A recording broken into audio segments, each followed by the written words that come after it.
ஸ்வயம்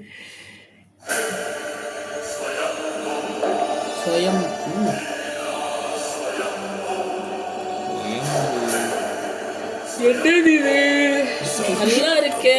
சிவனே இறங்கி வந்து ஸ்ரீராமனுக்கு அருளிய இந்த செங்கோலுக்கு கூட ஆரண்யவாசி. ஓ இவரு தெலுங்கு படம் சுனில் இருக்காரு. உள்நாட்டு கழகம் பேன் இந்தியாவா இருக்கனால பேன் இந்தியா அதான் மெயின் டைரக்டர் யாரு? கைப்பற்றி விட்டோம். ஆனால் அந்த செங்கோல் இன்னும் எத்தனை காலம் தான் வதந்திகளை வாழ்கொண்டு அடக்குவது காலம் வந்ததா?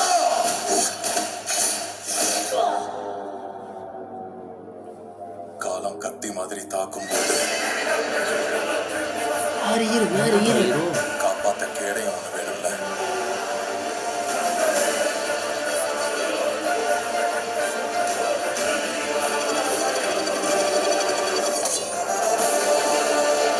ஓ இவரு பலம் உன்னை கொஞ்சம் தூரம் தான் கூட்டிட்டு போகும் நண்பா.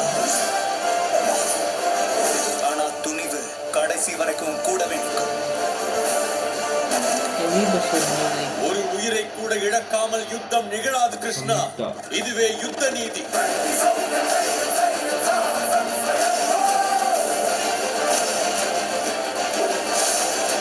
எனக்கு வேற ஒண்ணு ஞாபகம் அப்படியே ஞாபகம் வருது.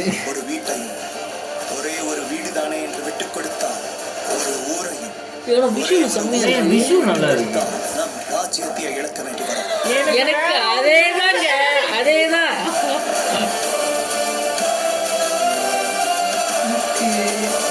இது நீதி அல்ல, நிஜம். ஐயோ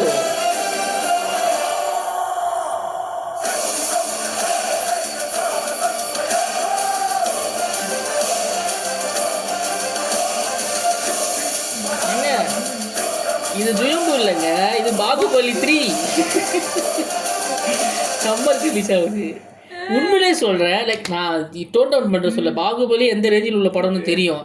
ஆனால் லைக் இந்த விஷுவல் பார்க்கும்போது எனக்கு அது அப்படியே ஞாபகப்படுத்துது அந்த படத்தை. நம்ம கண்ணுக்கு தான் வந்துட்டு ராஜமௌலி சார் பேர் தெரியலையா?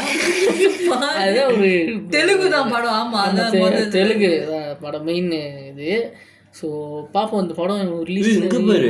Telugu, Hindi, Tamil, Kannada, Malayalam, Chinese, Spanish, Arabic, மொத்தம் 8 லாங்குவேஜ்ல வெளியாகுது படம். தெரியல என்ன நடக்க போகுது.